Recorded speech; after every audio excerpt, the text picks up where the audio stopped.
YouTube. Je zozote un petit peu. Je vais retirer les dents. Hello YouTube. Aujourd'hui, peut-être que tu l'as reconnu, mais je deviens une hormone monstresse. En gros, ce personnage vient d'une série Netflix qui s'appelle Big Mouth. J'adore cette série. Premier épisode que j'ai regardé, j'ai fait mais what the fuck? Et après, tu continues. Et après, c'est encore plus what the fuck, etc. Et maintenant, j'adore. C'est vraiment une série qui me fait rigoler. D'ailleurs, il y a la prochaine saison qui va sortir très bientôt, le vendredi 4 octobre. Bref, vous pouvez être sûr à 100% que je vais regarder direct. Bon, après, juste une petite parenthèse en disant que cette série, elle est déconseillée au moins de je sais plus quel âge, donc c'est pas pour tout le monde non plus. Pour information, aujourd'hui, nous sommes le dimanche 15 septembre. Le tutoriel pour devenir une hormone monstresse en mode bad bitch, c'est maintenant. Pour ce maquillage, j'ai décidé de commencer par appliquer la base matifiante qui vient de chez Fenty Beauty. Encore une fois, j'aime beaucoup cette base, je trouve qu'elle hydrate pas mal, elle est très sympa à appliquer, et voilà, c'est une bonne base.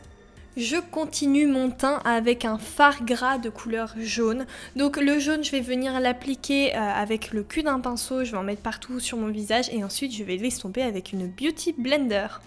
J'ai déjà essayé de faire le teint avec un fard à l'eau de couleur jaune, mais j'ai pas du tout aimé, ça faisait des taches, donc c'est pour ça que j'ai décidé vraiment d'appliquer un fard gras.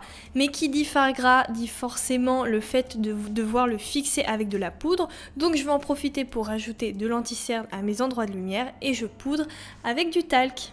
Tu peux tout à fait aussi poudrer avec ta poudre Fenty Beauty et tout, mais bon, au niveau rapport qualité-prix, pourquoi pas pour une fois utiliser du talc. En tout cas, au début, le talc va rester accroché à ta peau, c'est pour ça que n'hésite pas à prendre un gros pinceau et à retirer l'excès. Les fards gras comparés aux fards à eau sont un petit peu plus longs à travailler, c'est-à-dire qu'il faut bien l'estomper, tandis que les fards à eau, tu trempes le pinceau dans l'eau, tu l'actives et tu te peins le corps. Donc c'est ce que j'ai décidé de faire, au lieu de prendre le fard gras, j'ai pris le fard à eau, et donc vu que c'est un fard à eau, pas besoin de le fixer. C'est à ce moment-là que tu es censé ressembler à une feuille morte. Pourquoi une feuille? Parce que étant donné que tout ton corps, tout ton visage est peint d'une seule et même couleur, eh bien t'as plus trop d'ombre ni de lumière. C'est pour ça que je viens prendre ma palette 35e qui vient de chez Morphe et créer un petit contouring. Je prends une couleur orange dans un premier temps, je le mets bien au niveau de mon contouring, mais d'ailleurs je vais l'estomper un petit peu plus vers mon visage pour me redonner de la couleur. Et ensuite je n'hésite pas à accentuer ce même contouring avec un marron plus foncé. Oui, en effet, je dis beaucoup de fois le mot contouring, mais comme ça, tu as compris. Enfin, j'espère. Je passe maintenant aux sourcils et je vais les colorer en orange. Quand je veux des sourcils colorés, eh bien je vais opter pour des fards gras. Donc généralement, je prends ceux de chez NYX ou de Make Up For Ever, ou bien la lip palette de chez Anastasia Beverly Hills. Les sourcils, c'est un petit peu plus travaillé que d'habitude, c'est-à-dire que je les colorie en orange et ensuite je rajoute des traits représentant des poils à droite et à gauche pour les rendre un petit peu plus fluffy. Pour le maquillage, c'est exactement la même chose que d'habitude. J'utilise ma base P. Louise numéro 2 et ensuite je reprends ma palette 35e étant donné qu'elle a les mêmes couleurs que le contouring que j'ai tracé précédemment. Dans mon creux de paupière, je dépose un orange et ensuite je l'estompe, puis un petit jaune orangé pour créer une belle couleur de transition et ensuite je viens colorer ma paupière mobile avec un orange plus foncé. Si le maquillage ne ressort pas assez, il ne faut pas hésiter à le contraster un petit peu plus en rajoutant par exemple un marron foncé ou bien du noir, en légère dose, attention. Je colorie ma muqueuse avec un crayon orange qui vient de chez NYX Cosmetics de la gamme Off Tropic. D'ailleurs, je vous les recommande, je les trouve vraiment pas mal.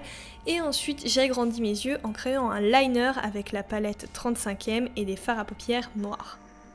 C'est à ce moment-là que j'ai décidé d'appliquer ma paire de faux cils ainsi qu'une paire de lentilles qui vient toujours du même site, Fashion Lentilles, et tu as un code promo. Voilà, je ne le répéterai jamais assez souvent, mais j'ai quand même encore des questions me demandant d'où viennent mes lentilles, donc voilà.